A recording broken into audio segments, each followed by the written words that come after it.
The vibration of change, that magical place where life shifts from struggle to ease, from stagnation to forward movement, from old ways of being to new ways of becoming. Yes, it can seem rather elusive to get there, but when you are in it, you feel it down to your very core, and it can positively affect everything in your life, from your relationships to your health and well-being, from your career path to your abundance, from the quality of your inner connection to the fullness of your self-expression. Here on the Christine Upchurch Show, we explore ways to get into that vibration of change with experts in the fields of consciousness, psychology, spirituality, health, healing, and science. Are you ready to step into your vibration of change? Hello, everybody. Welcome. You might be listening live on 1150 AM KKNW in the Seattle area, transformationtalkradio.com, anywhere around the world, on Facebook Live on my professional page, or on Transformation Talk Radio's page, or after the fact on one of the dozens of podcasts or YouTube channels this goes up on. But wherever and whenever, you're going to be so grateful you're joining us here today, because I think that we are going to be talking about probably one of the most pertinent topics there is today. And you may think it's one thing, but I promise you it's probably not what you're expecting. But before we get into that, I want to say hello to the people behind the technology. Good morning, Benny. Hi, Christine. How are you doing today? Doing okay, getting a little closer to the old festivities, the Halloween event that we're always big and, we always love it here. Oh, you actually have added a chili cook-off. So now your chances are that much richer if you decide to come in and try it yourself. Cool. Well, Benny, you always seem to win the best costume award. I did in previous years. Last year's, I actually was a little late to the party. It was an earlier afternoon. I didn't get online fast enough. I know my Les Grossman from Tropic Thunder crushed it, but unfortunately, it wasn't available to be seen by anybody. But this year, I've got another little, secret squirrel there. Yeah, well, make sure you share pictures. Oh, yeah, I will. Yeah. And hello, Jacob at TTR. Congratulations. Thank you so much. It's great to be back, but that was a great time for me, of course. Yeah, well, it's fabulous that you got married. You shared photos with us earlier. Beautiful, beautiful woman. You guys are an adorable couple. I wish you many years of happiness. Thank you so much. Yeah. And I've been really excited about our guest today. He's been on the show before, and I loved my conversation before. And, when I came across one of his YouTube videos recently, I thought, oh my goodness, we have to have a conversation about this. And the person I'm talking about is Kyle Cease. He's a New York Times bestselling author, but he got started in comedy and acting, and he's now a motivational speaker. So I think it's sort of a new version of a triple threat. As a comedian, he had 2 #1 Comedy Central specials and was voted as the #1 ranking on Comedy Central Stand-Up Showdown. He acted in various movies, including 10 Things I Hate About You, which I rewatched recently. It's a wonderful movie. He's made over 100 TV and movie appearances and talked to some of the really big names out there. And he's spoken in front of Fortune 500 companies as well. And he's got this channel, this website, this program, this mission called Living Out Loud. I would like to welcome our guest today, Kyle Cease. Hi, Kyle. Hi. It's so good to see you. It's so nice to see you too. I think last time we were actually on audio only. Yeah. So, today we get to see each other's faces. So, if we make funny faces, we'll, They get to see how absolutely ripped I am. So thank you. No, what's so weird is this is the first time I've done a show since COVID started where I heard my resume read again. You know what I mean? Like all the things you just said, which are thank you for reading that. But it's so weird how irrelevant those things are in my body. And I don't mean it like, I mean it like to show every listener how much are you already no longer what you were in like 2010, what you understood, what your what your achievements were, what your story is, what your identity is.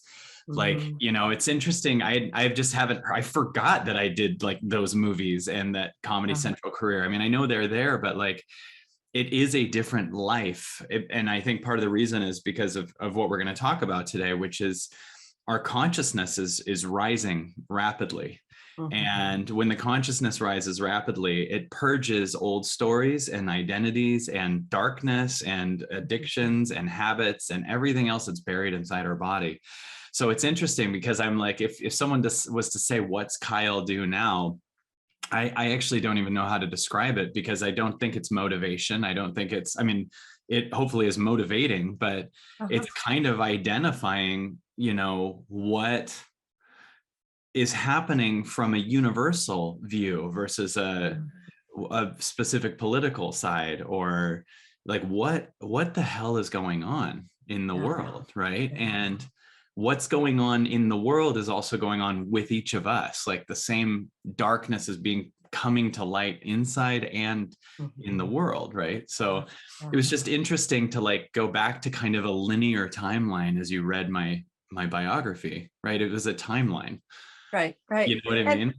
Which I still thankful you read it. That doesn't sound like, you know. Well, and you know, you're in the same body, you know, who did all those things. Am I though? And of course, you've got lots of followers, and you are helping to transform so many lives. But what you're talking about, I really resonate with, because it's about identifying belief systems that aren't true. It's looking at our illusions about our world, but of course that brings it back to our illusions about self, our illusions about identity. And as we begin to face the illusions and release some of those belief structures, it kind of puts us, I think of it as this difference between being on a motorboat with a GPS where you know exactly where you're going, and instead you're sort of on a raft getting tossed out on the ocean, and it's like, okay, I'm hanging on, let's see where this is going. And it's really kind of disconcerting at moments, but it's also freeing. Yes, you know, it's interesting. The motorboat analogy you just had, I think, is fantastic, because like one of the things we're losing is our ability to grab onto an external thing that we identify as ourselves, right? Like whether it's a person that we're dating, whether it's the job we have, whether it's what it could just be, what am I doing in the future? Like you can't kind of grab onto a tangible future, because it's now like that was a floor in a building, and now you're in an elevator, and the elevator's going up and you can't get off any floor, and now it's going too fast and you have to just like bring your arms in, and we're in a place where one of the most limiting questions and actually defeating questions is, what do I do? Because the doer is being killed right now. Yeah. And, you know, I'll give you an example of a crazy synchronicity that weirdly happened for someone else regarding me, which usually I look at the synchronicities that happen in my life, which also this was. But I just want to tell you the weird thing that happened 2 days ago. I went to go pick up a smoothie, and I didn't bring my phone because I like to walk to the place and clear my mind and stuff. So I'm the weird guy at a table that isn't looking down at anything, right? I'm just kind of looking up. So I see people, I see like a little, you know, waterfall, different things like that. And this woman who is probably in her 20s is walking with her mom. And the mom is saying something to her. I don't hear what it is. And the woman looks at me and sees that I'm just kind of looking back at them. And she just starts crying. She just starts bawling, right? Aww. And I hear the mom go, what? And she's kind of looking down and turned away. And she says something, and I'm realizing she knows who I am. But what I didn't know was a second before, she said, I'm trying to figure out what to do spiritually. And the mom said, if you just open your eyes, the universe will just give you answers outside too, or something like that. The mom said something like that. You'll just look outside and you'll just get the answer. And then the second after she said that, I'm sitting there just with no one with me and no phone.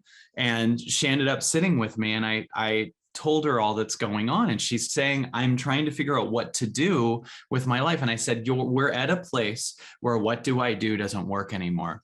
It's a the reason is because what you need to picture instead is that God or the universe is going into our soul and pulling the stuff inside out. And it's almost like our what do I do energy is us trying to close that up.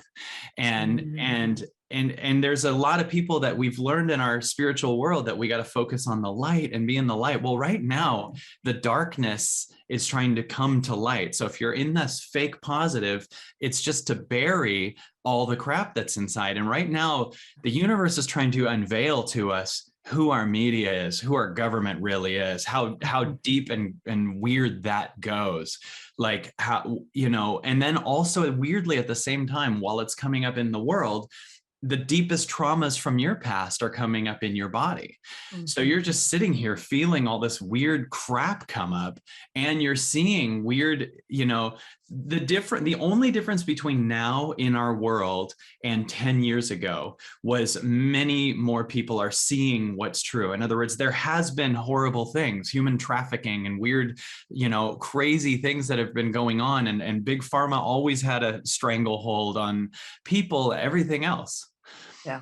But now the only difference is it's right in front of you. You had the convenience of going to your same job every day and not having to look at this. Right. And now it's like God's going, nope, this is the reality that I need you to see exists so we can heal it. Yeah. Right. And I find that perspective of only looking at the light, looking at the bright side, thinking positively. My deep knowingness is that to transform, to move forward, we have to be energetically connected to the now, right? Yes. And part of being energetically connected to now, which is our launching point, because you can only get there from here, right, is to stand next to the truth and be in some version of resonance with it. Not that we want to create that, but rather this acceptance of, this is where we're at. Because otherwise we're saying not this, not this, not this, and we can't launch forward. We have to sort of be connected with the now. And part of the now is seeing the darkness, because we are on this major launching point in our evolution. And we can't get there unless we're from here. Right. Well, it's interesting you say connect to the now, because when we say that, we know that, and we've heard Eckhart and all that for years. But here's the weirdest thing, is if we really take in, what is it we've been connected to? Like, in other words, we are in the now, and we've always been in the now, but what has our mind been on? It's been connected to this. It's been connected to an invisible, arbitrary future high, and then it hits future lows, right? Like, in other words, like, it's not at a here, it's been looking for what I like to call jackpot highs, where our default setting is an accomplishment or a high, or winning the person and getting the job or whatever, and getting more money, more whatever.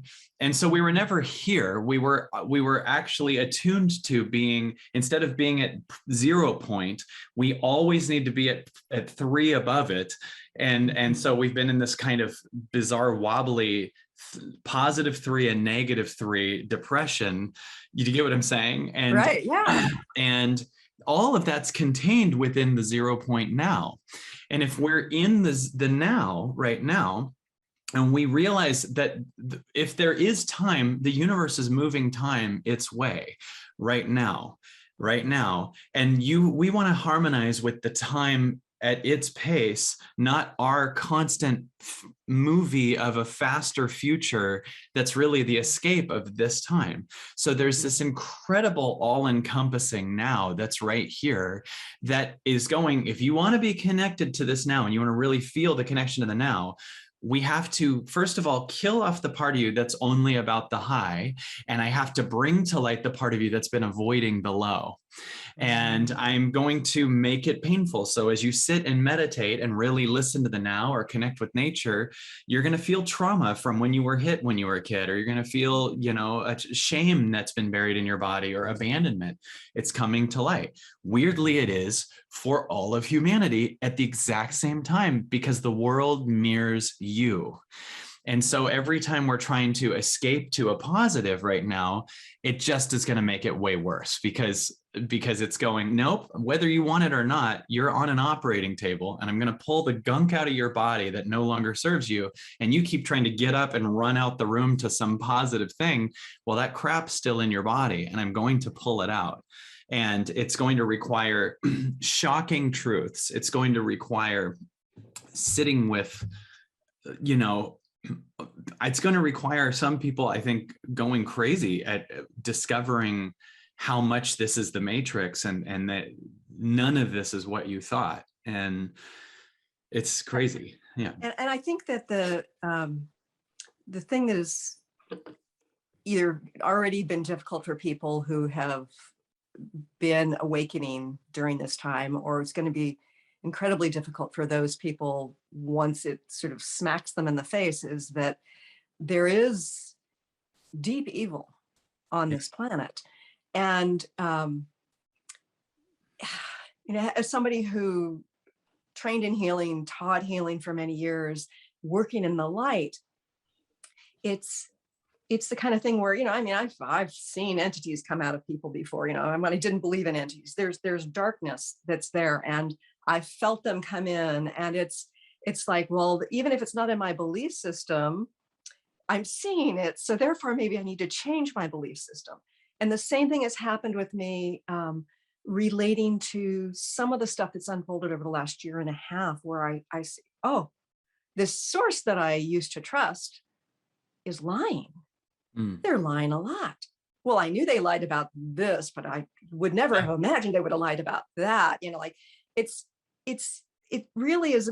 It's not just about releasing the trauma, which is an essential part of, bringing more light into the body and bring more light onto the planet, but it's also deconstructing our belief systems, which I think is one of the things that makes us a little crazy. Yeah. Well, it's interesting you're saying this. And one of the things that will free us is just acknowledging these darknesses and these things that are that, wow, the media has been under, I knew they were corporate run, but I didn't realize it was like, they're trying to kill me. I didn't realize all this stuff. Right. And now we're in this bizarre new world where it's to light to a lot of people that's the case. Right. And so the freedom is in knowing that. The freedom is in acknowledging that.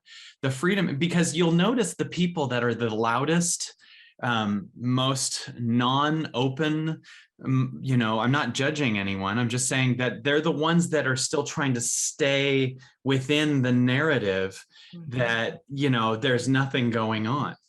And so it's almost like the matrix it's getting so obvious right now. It's just the amount of logical arguments that are against the main narrative that they're now louder and more confrontational, because if that's the case, then that means everything I've ever believed is a lie, and I don't know who the hell I am. And so you'll notice that the loudest, most violent, most collaborative energies are the ones that don't want to look at. That means what I think I am is dead, because I don't know the world through any other lens. Yeah. Right. And that concept of that part being dead, it's like an ego death. Right. And that threatens not only the ego, but also the body. It's like our ego and bodies are so connected that we feel like we're going to die. I've had moments in my life where, something transformational was unfolding, and I literally thought I'm going to die. I had this sense of panic. Yes. When, it was really about letting go of a piece of the ego that I had great attachment to. So it is very threatening. And, Kyle, my perspective is that, think in terms of the individual as we we start out, you know, the tribe is our family, and then eventually the tribe is our peers, and eventually, hopefully, if we are growing psychologically, we will individuate and no longer believe everything our parents said, no longer trust everything our peers say. Right. And it feels to me like we're on a collective version of that, you know, that, you know, there are a bunch of children who still believe the authority figures, whatever the authority figures say. And then there are the teenagers who will rebel against aspects of it, but still feel like they have to stay in the belief system of their tribe. Maybe it's a political party, you know, or you know, whatever. What's your sense of our trajectory here? I believe that where I think we're headed is it's almost like it's going to be like a nightmare. And at the same time, it's going to be a nightmare that's like a clearing. Like this is almost like an ayahuasca journey here, where I do believe that there's been some crazy dark agendas planned for a long time, but I believe what they didn't understand or plan on is our awareness is too high for their timelines to work fully. And so because of that, our frequency keeps changing on an exponential level.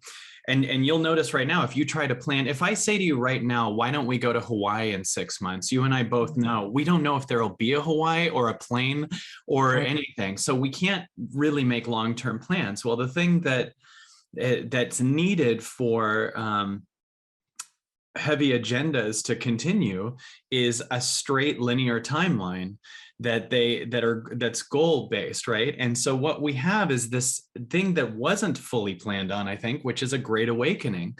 And you know, some of these things were planned 30 years ago, and they don't include an awakening. And the one thing that makes darkness lose is light, and awakening is light. And bringing what's going on to the surface just suddenly makes it a crazy numbers game. And you have not only as the light forms in people's awareness of what's going on, but it forms in even people that were carrying out agendas. And so people that were doing negative things are going to have their own whistleblower shifts or go, what am I doing? And I just don't believe I believe with all my heart, it's like the container of where we are is a higher density now, and will be exponentially higher and higher. And darkness just shows up to die here. And, you know, it's going to do what it can to take as many things with it. But its loss is that it's to light. It's that moment where Tina Turner looks at Ike and realizes she can leave him. You know, and that, you know, that, right. And you're not that strong. You're actually scared. And, you know, there's not that many of you, and there's way more of us. And that, you know, your power is our fear. And our first process is to realize this is the truth. And then the second process to go through a denial stage and the 5 stages of grief or whatever. And then we discover if that's a lie, then my story that I'm just a person who has a mediocre job is a lie. And maybe I'm going to turn into Braveheart here and get in my power. And some people are going to move from victim to strong, you know, fighters. And some people are going to move from fighters to kind of a higher frequency, Mr. Rogers, you know, level that is here to hold space for the higher frequency. You know, my contribution is the work that I do. And then at the same time, it's doing the work. Like I'm meditating all the time, at least 2 hours a day. And as I meditate, the patterns inside of my body that I thought were Kyle are cried out almost every day. Like every night I go to bed and there's a new level of me. And I believe very much that the world is a full-on mirror of me. So I believe as I meditate this, I mean, I believe it's literally a mirror of me, and yours is a mirror of you, right? So everyone listening, imagine that you're just playing a virtual reality game. And if you're totally focused only on what's going on outside of you, then you're implying that it's real, and you're keeping a part of the trauma in your body alive that you could be being there for. So as you're more in the now, the now doesn't really care about circumstances. It cares about healing the trauma that's inside, and then just being here. So my trajectory is the greatest awakening ever.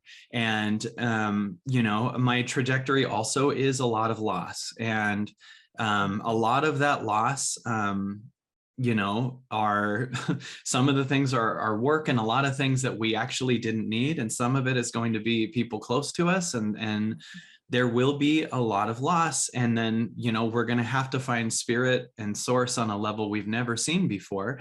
But that's kind of the way that source gets into our lives. It's like, it doesn't do it through achievement. If it did that, then all child stars would be fine. And, when you achieve a bunch on the egoic level, you don't have any reason to connect to source, right? Like you can, but it's in lows that we really find everything. Mm-hmm. So, and yeah. Sometimes I think that that many have awakened sort of ahead of others, so that we have become aware that this loss is coming. I feel like, oh gosh, about a year ago, I started experiencing so much grief. Yes. And at that point, I understood that, some of what was going on, and I awakened to some of the real evil, but it was kind of like this clearing out. And I feel like some of us are here to be present for others as they're experiencing the loss. And yes, individually, we will also have to process it, because, I already know people who've had, friends who've, passed because of that thing. And there are these losses that may happen en masse, including loss of our belief systems, loss of our daily lives, our routines, but loss of people we love. But it's the sort of thing where the grieving that we've already done, as we've let go of aspects of our own trauma, so to speak, aspects of our own belief systems, will be there to show up for other people, to serve. Completely. I mean, it's ironic because a lot of people are scared of losing like money and different things like that. Well, let's think about this. Eventually, first of all, everyone will, because, there's going to be a crash, I believe, very soon. And that there's so many other things. But what is going to be on the other side is the number one needed thing on the physical form would be a person who's in their connection to the now. Like the Eckhart Tolles of the world are going to be the most needed people. I mean, there's an energetic hospice that the people who've done the inner work are for the old story. And, so yes, as you move into the now and all that you are, and you really are in the truth, and you've, the people that are doing that have experienced their loss too. And, you never lose what you truly are, ever. Even when you lose your body, you never lose what you truly are. Right. You lose everything that's distracted you from what you truly are.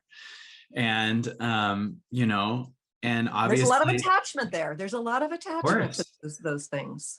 Dude, I actually spent this week working on attachment to my 4-year-old daughter.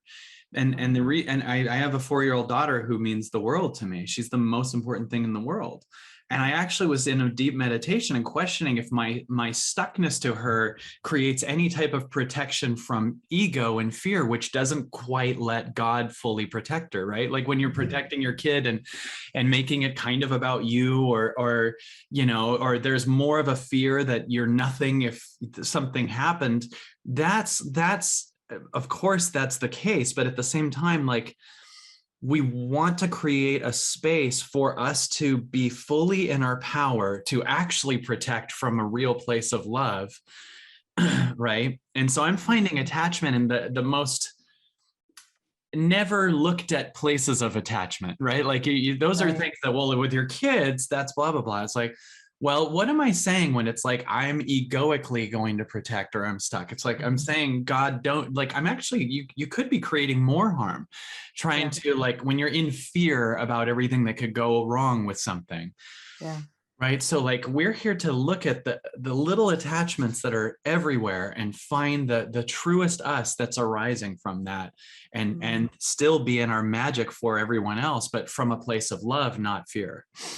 And the attachment to children, I mean, we're mammals, right? So we have great attachment. It's a part of the survival mechanism.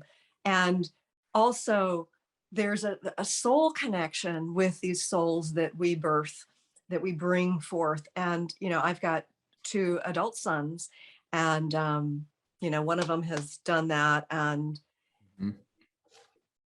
didn't really want to hear from mom about these things, even though I've, you know, from a research statistician, you know, I've had input on hundreds of clinical trials done, you know, so Yeah. it's like, I know how to read the scientific literature. I know like what's crap and what's good. And yet, nope, didn't. And it's like, okay, well, that's his soul choice. Who am I to say that he's on the wrong path? And I've also come to understand that the greater my attachment is to convincing either of my sons about any of this stuff, the more I'm interfering with their path, and the more likely I am, as you said before, to cause harm as opposed to cause good.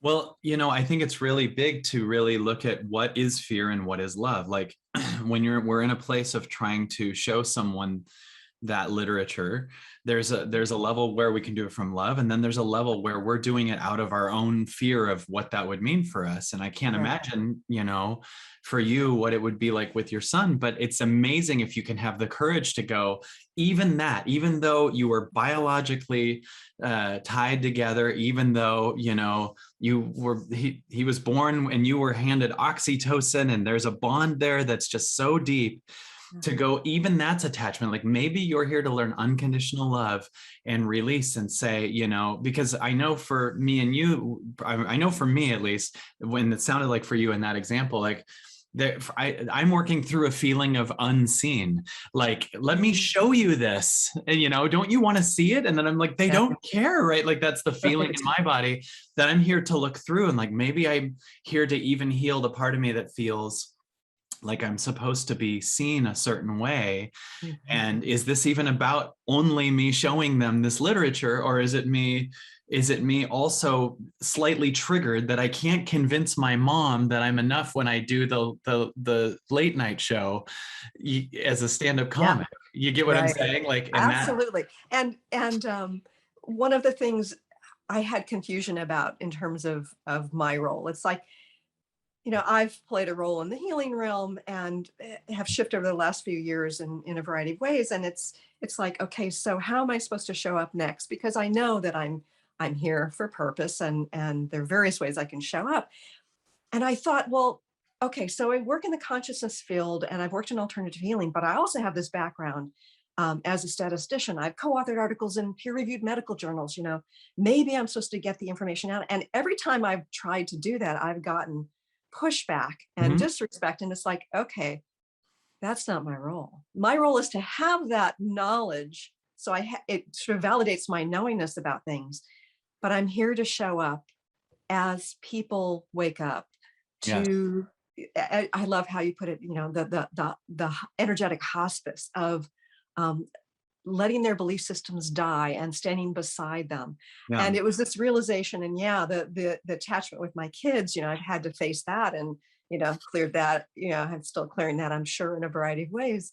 But yeah, it's like the love, the place of love doesn't matter you know, what somebody's path is, because it's not up to us. You know, everybody's an individual soul. Well, and do you notice when we were looking at what's my role in this, I feel the attachment in that question, right? Like, you know, like I need to be something. If I do, like, can you hear the childhood pattern of like, because I have that too. That's why I'm saying it. If I don't know my role, what? I'm not enough. My parents will divorce. I'll be abandoned. Do you hear what I'm saying? Like, the what do I do aspect that implies there's a separate self that isn't source driven, that has to, what's my role in this, right? And if I don't know, I'll be shamed, or my mom will walk out again, or whatever it is, Yeah. right?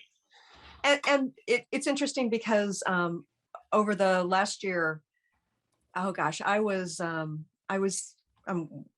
working on a book, and all of a sudden I became really compelled to do deep dives into what was going on.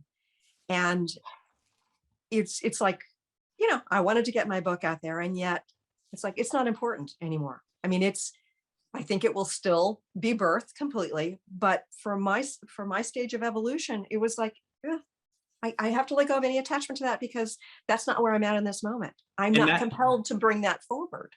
it's a very, like, I need to get my book out. Yeah, To me too, is a very 2019 and earlier thinking. It's It a is. very, like, one thing for the people that do what we do, and people that are screaming to get their voice out, that's an old paradigm too. And even the fight for freedom of speech, which I understand and we need, at one point we're all just a collection of egos screaming at each other, and we need to have now freedom to listen to a frequency that's past this, right? Like, that's the one thing nobody can take from you. There's no one that can take your ability to listen all the way to source, and listen to other people, and listen to your ego inside. We're screaming for freedom of speech.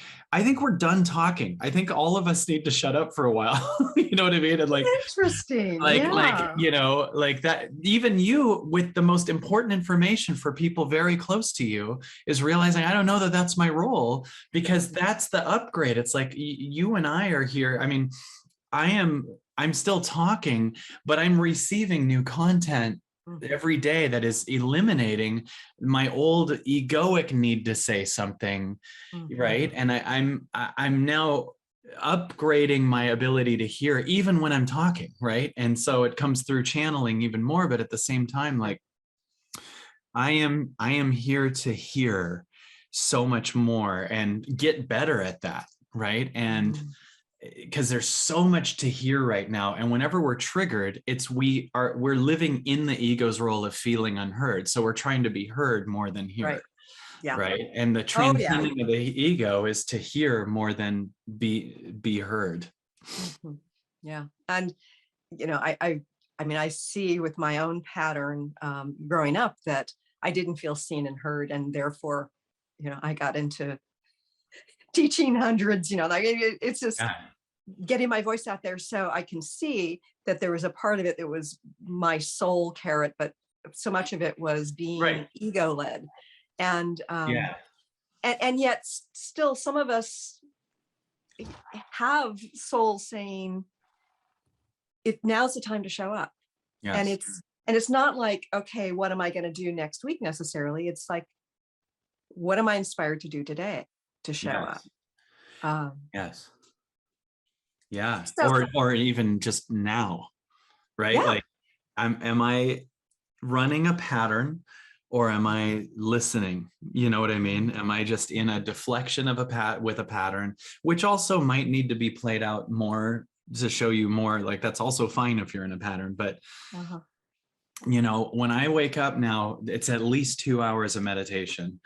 And to me, meditating is listening to first of all, I'm listening to the truest frequency of authority, which makes what we know as these dark powers look like little kids. Like, we used to look at them as like the peak of authority.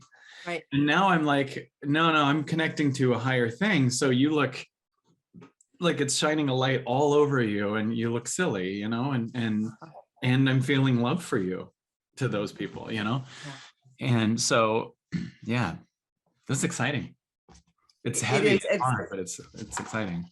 And the individual work, that we do is, it's something we're called to do on a daily basis. And part of that is through the awareness that you can take from meditation into driving in your car, navigating the stay 6 feet apart from each other with a mask on in line at the grocery store. The external world gives us plenty of opportunity to tune in and be aware of our reactions, our responses, our beliefs, and our woundedness associated Yeah. with every moment. I think that it's not when those things are announced, stay in the house, wear a mask, 6 feet apart. Yep.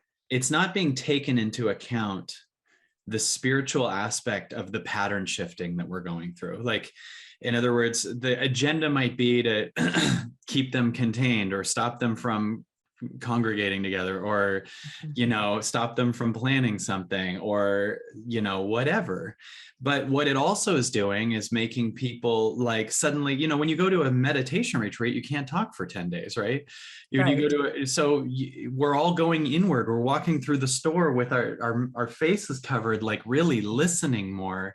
When you're making everyone stay home for 2 years, we're all having this giant meditation crazy, like, it's like it's like God gave us a timeout for 2 years, and I don't think that those things are considered when they're being pushed on us. They're thinking theirs is out of fear, and you can make love out of any of this, right? Like, now we only look in each other's eyes when we talk, at the store, right? And when we talk, we are more selective about what we say, and there is this much more connection to. I obviously would prefer us not to have the masks overall, but I find that I do have, do you know this feeling when you're in the store and the mall or whatever, and you have a mask on, you're more inward with yourself. I'm not this giant extroverted looking to find people to say hi to person. I'm like in this kind of inner play. I'm not advocating for the mask at all, but I'm saying like there is a silver lining to every dark agenda. Yeah. Speaking of the silver lining and the dark agenda, I know that there are many in the consciousness community who felt like they'd finally found their tribe, right? Who have now got a different belief than others within the same tribe. And they're having to feel the discomfort of not being a part of that same tribe. Or there are many people who felt an integral part of a family or a friend group. And suddenly, because of their awakening, their belief systems changing, they either don't feel connected with or are being somehow banished from that tribe. What do you have to say about the benefits of that? Well, even if it comes to a speaker, a therapist, an author, we are at a time where we are done giving our power to authority. And you could go to any spiritual center 5 years ago. You could go to, I would speak at some consciousness event and there'd be, 1,000 seats filled with people. Well, those people's new identity was, I follow spirituality. I am not following my heart necessarily. I could be. I'm not following, at one point I used to go to those spiritual centers. And then at one point I believe that transformational content is like, there was a book I read that said this called Vedanta, but it's true. It's like the pole and pole vaulting. You need the pole to get in the air. And then at one point you have to let go of it. And love that. And I don't want to make my identity, I follow this speaker. I want to know what the ultimate version of me is. And life is going to scramble your patterns and say, okay, here, this speaker point blank said that they believe this thing that's, is not the truth. So you can feel where they're at and you can ask yourself, they were great for school, up till now, but we all know when we heard of the weird thing that happened to our third grade teacher at one point, or fourth grade, and then you go, well, they were great to get me through fourth grade. And then, now they're not even teaching at that school anymore. And I think you end up learning past some of if you're really following your heart, you end up having to let go of every external authority. And the authority part is hard in some ways, and yet I think what's even more difficult is letting go of the peers, the ones who we identified with on the journey with us, as Yes. opposed to the authority figure. Yes. And Yes. it's almost like,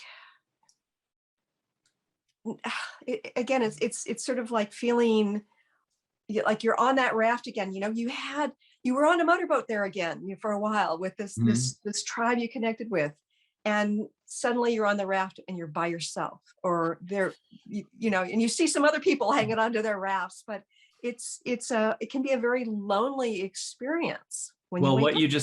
That's the thing. So what if you are learning from this, that the constant connection to the peers was actually your avoidance of feeling a trauma of loneliness, so you can heal that? In other words, what if all these things were unconscious attachments and addictions that stopped you from finding your true inner light? Like, sometimes it's the best thing that can happen to us to lose a group of people that we were connected to. You know, when in the 20 years that I was a stand-up comic, I noticed the ones that became the greatest, most famous comedians were usually by themselves. Like they would come in, you'd see a kind of a collection of B-level comics that were really good. They would all be together. They'd be this kind of tribe of comedians. There's the alternative comedy scene, and you'd see the same 10, and they're always drinking with each other, whatever. But you'd see Louis C.K. come in, or you'd see Bill Burr come in, or you'd see Dane Cook come in, and they were usually alone at one table writing stuff. And then they would go do the most edgy, amazing thing, and then they'd leave.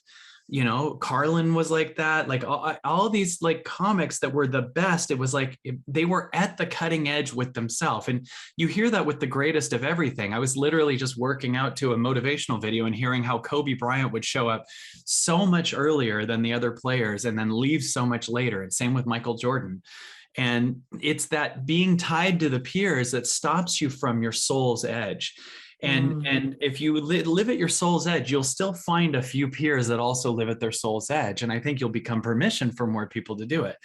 I have way less friends now than I did a few years ago. And I love it. I would rather have 5 incredible friends than 100 mediocre ones, and then become my own mediocrity, as I am scared to lose their opinion of me. And you know, I gotta say, even in this interview, I feel a new edge in my body that I didn't feel before we started. Like and I feel permission through you, in that I can feel we're in a similar place, and you're realizing these things, and there's a bond here that's like, okay, I'm not alone in this. Right. And so life is going, hey, just stay on your edge. I got people who see you. I got things that are, it's fine. You're going to become so much more fulfilled in not needing to just be a collection of friends who you realize were only bonding based on belief systems anyway. It wasn't actual friendship ever. It's like we were bonding with our friends over what sports team we liked, or what city we're from, or what high school we went to. What about, or what type of healing you facilitate? You know, it's the same sort of thing. And it's facing those attachments, and it kind of hurts sometimes when we realize that our connections, although there was heart involved, it wasn't this pure connection that we so long to have. It was actually almost everything was trauma connection. I'm your friend because I'm scared to lose you. We bond on our hate for this other thing, or we bond, you know what I'm saying? Yeah. Like, or we both had narcissistic parents, or whatever it is. Yes. It's that trauma bonding. Yeah. You want to get to a place where you're whole with yourself, whether there's people there or not. And then life will go, now I'm going to bring people that add to you, but aren't like here to help you avoid being lonely. Like, this loneliness is our job now to conquer and be with and be present for, because Teal Swan has a great thing about loneliness, and that this is what this is all about. The thing that remains as everything falls apart right now is the experience of loneliness. And this is here to be healed, because in my eyes, you can only experience loneliness if you don't really believe or understand there is a source.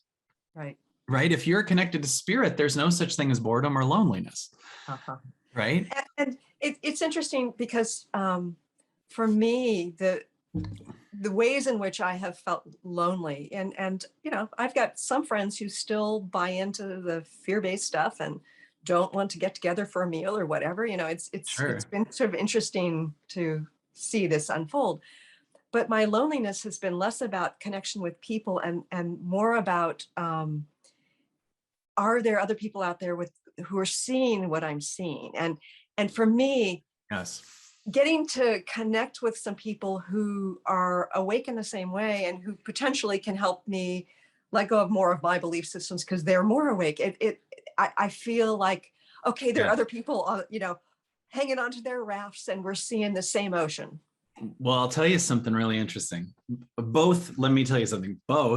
There are way more people that see this than you think. Like I believe it's like half. Oh, right. wow. Yeah, I really do. I think that some are in denial of it, but seeing it and playing with it. Mm-hmm. But then here's the other thing is our limitation now, your and mine right here, is this sentence: when will everyone else see it?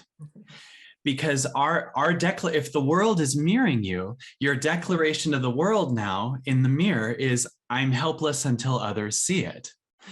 And so the world will mirror to you that, where it goes, okay, I'm going to show you a bunch of people not seeing it, because we're not, that'd be like Michael Jordan saying, I'll be a good basketball player when everyone is. Right. And so what instead we need to do is go, this thing is a mirror of me. So and by the way, even if no one else on the planet sees it, the truth is the truth. Right. If I'm at a restaurant and I see someone spill milk and then everyone else in the restaurant says that didn't happen, it's still a fact what I saw. So we're here to learn our truth is our truth. Even it's not numbers make it more true, right? It's not, we're at 50%, so now it's true. It's us knowing it's true and clearing out the attachments that say everyone else needs to, for it to change to full truth. Do you get what I'm saying? It will be full truth in our knowing of it. Yeah. And for me, it's been less about yes, I would like more of the world to wake up, because I think that it's going to be an amazing transformation after we let go of some things. But it's just knowing that there are some other people out there. That to me has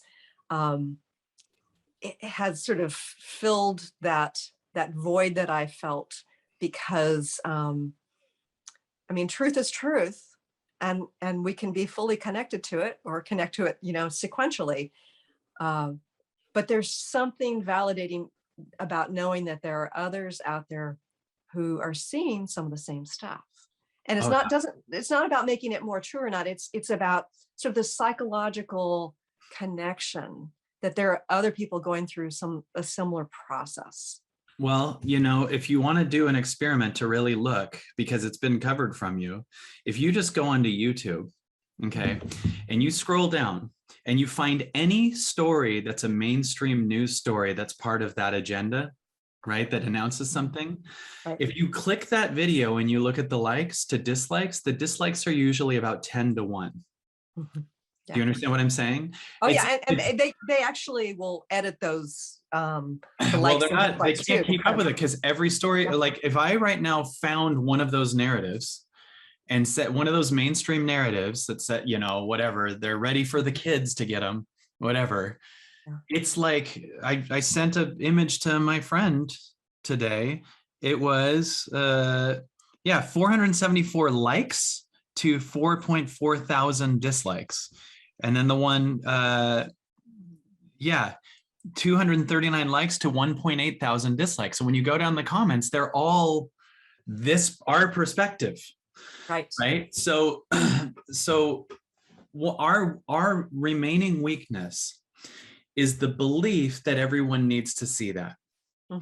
That's our still saying, I'm not free until you can feel the trauma in the body that's like trying to create, that's the new outcome that the ego wants.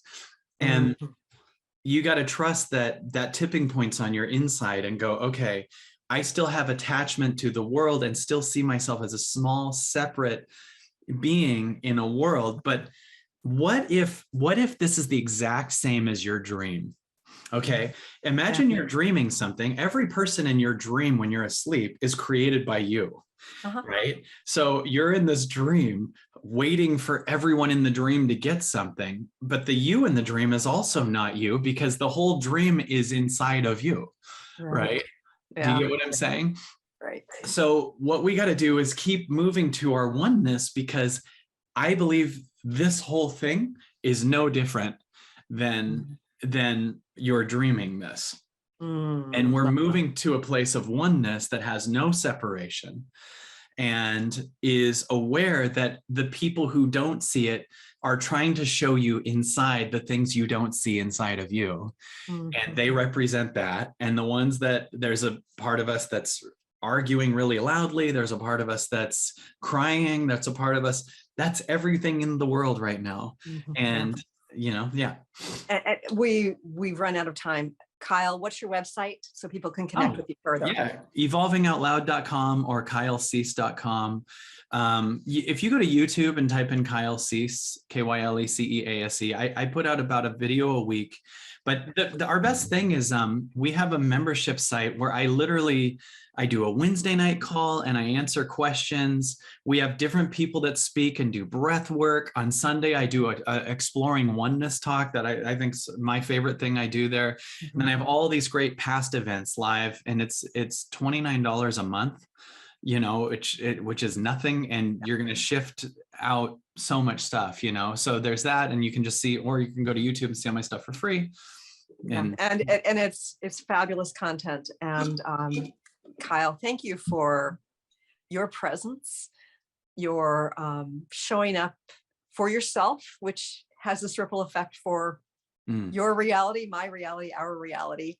And I thank you for joining me here today. I'm honored to be with you, and it's good to see you. And obviously the people that do that work find each other, and here we are, Yeah, great. And thank you all, viewers and listeners. I look forward to talking to you again soon. Thanks so much for tuning in today. If you'd like to empower yourself to step further into your vibration of change, please visit my website at christineupchurch.com, where you can learn more about my insights, upcoming events, and private sessions.